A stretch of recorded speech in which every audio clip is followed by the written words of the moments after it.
single one-star review can drop your bookings 25% or more unless you've built up a steady foundation of positive reviews already with your short-term rental. If you're just getting started and you have a brand new property with 0 reviews, well, then most guests are actually going to be evaluating how they're going to rate your property before they actually stay there. I know that sounds really crazy, so stick with me. Let's break down this week the review expectation.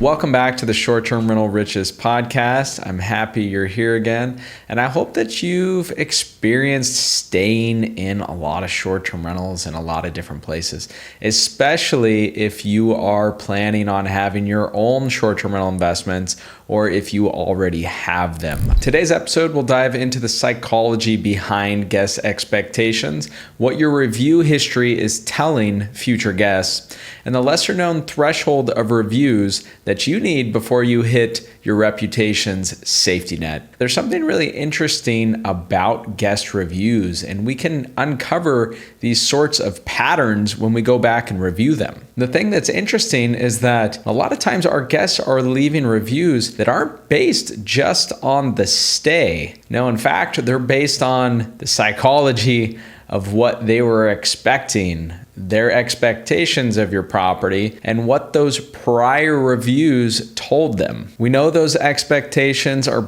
anchored or based off things like your listing, your photos, your descriptions. We know those are really important, but a lot of the way that they rate your property comes down to the past reviews. There's 2 sides to this. So let's look at the positive side first. Let's say you have excellent reviews and a guest books your property. Well, then there's automatically this sort of mistake buffer sort of built into your property. If you've set good expectations and there's proof of that in all your prior reviews and something goes wrong, well, then your guests are probably thinking, must have been a mistake. There's no way. This is a super host. They have fabulous reviews. Of course, it depends on how you handle whatever mistake comes up, but most of the time, they're going to be a lot more lenient with you. Now, let's flip things upside down now and let's talk about the other side of that. Someone books your property. Maybe you had a lot of great reviews, but the last couple months, there's some negative ones popping up. Well, those are in their mind when they decide to book your property. And so if they check in and they find a little hair in the bathroom, what are they going to do next? The next thing they might do is look under the bed. Maybe then they're looking in the closet. Maybe they find a hanger that's a little bit broken and they just start to look for these negative things. And maybe it's just subconscious, but we know that this happens, right? And again, if you stayed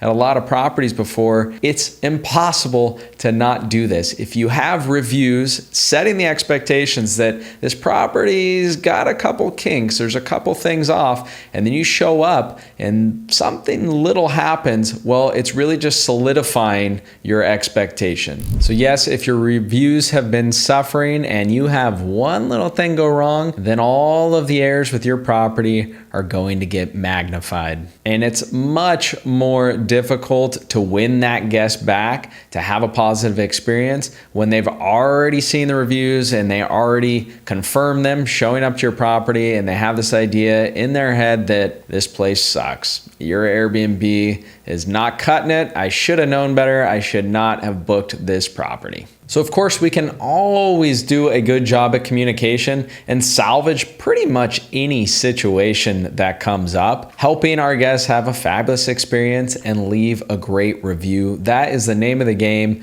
We are in the hospitality industry, but we also know that people rate properties a little differently. Someone might have a fabulous stay, but yet they still leave you a 4-star review. If you've been in the industry for a while, then you know this happens from time to time. But if you've been doing a really good job, then you can build up a safety net and you can help these slightly negative reviews not hurt the overall picture. So let's talk about what that threshold is. How many reviews do you actually need before a negative one is not going to affect you that much? Well, for starters, I'd say that when someone's booking a property, if there's already 5 reviews there at the property, there's a bit of social proof, right? If there's 5 5-star reviews, then someone isn't really going to think twice about about booking your property so far. But as we know, you might have someone come along that just leaves you that 4-star when everything seemed perfect. And so it's not until we get to about 40 reviews that having a slightly negative review has much less impact on us. Imagine having those 5-star reviews and then getting a 1-star review. That will crush you. And yes, most all of the time we can avoid all these situations, but let's just say you got that 1-star review. Do you know how many 5-star reviews it would take to bring you back up?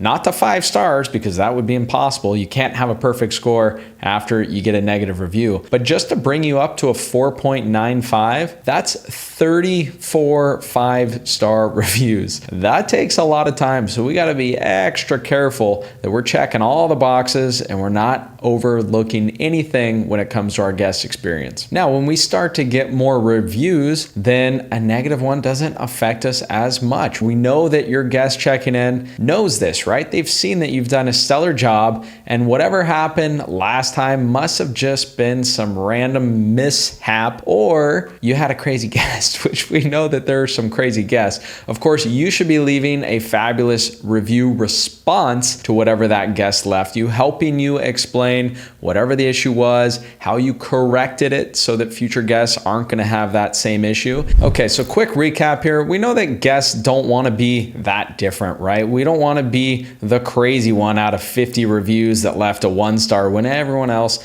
left 5 stars. So those reviews really do impact how your next guest is going to review you. We know if you've been doing a really good job, then they're likely going to be more lenient with you. We know if you've been doing a crappy job, then they're going to confirm that and they're going to leave you a crappy review. We know that we need this critical mass of reviews, this threshold, to really build a safety net around our property. So whenever we do get a not so great review, it has a lower overall impact. And it also doesn't discourage someone from booking because they can see all of those other fabulous reviews. So your short-term rental performance really comes down to your reviews. Do not drop the ball. That becomes a downward spiral. And if you get one negative review followed by another one, it's going to be easier and easier for those guests to leave not so great feedback, and you're going to make less and less money. So the moral of the story here is just don't get complacent. Make sure that you have all the essentials checked, right? You've got to have a clean place. We know that that causes a lot of negative reviews. Your property has to be well maintained. The expectations have to be set really well with your listing and your photos. And in my opinion, most importantly, you have to have amazing communication before the guest checks in, while the guest is there, and even after the guest checks out. So if I had to wrap this whole episode up in just 2 words, they would be this: beat expectations. I realize that there is a lot that goes into managing a short-term rental. My team and I have managed over 50,000 guests. Reviews are a huge piece of that, but we've got to have the other pieces of the puzzle in place as well. That's why we created an ebook. You can get a free copy. We'll put a link down below. It's got checklists. It has lessons learned for managing lots and lots of guests, and I'm sure that it will help you earn some better reviews. Get your free copy. You can also find it on our website at strriches.com. We know your next 5-star review starts before your guest even arrives, so keep expectations clear, deliver consistency, and remember, once you hit critical mass of reviews, you've got a safety net, but don't get complacent. Stay sharp, stay humble, and your reviews will continue to do the marketing for you. See you in the next episode.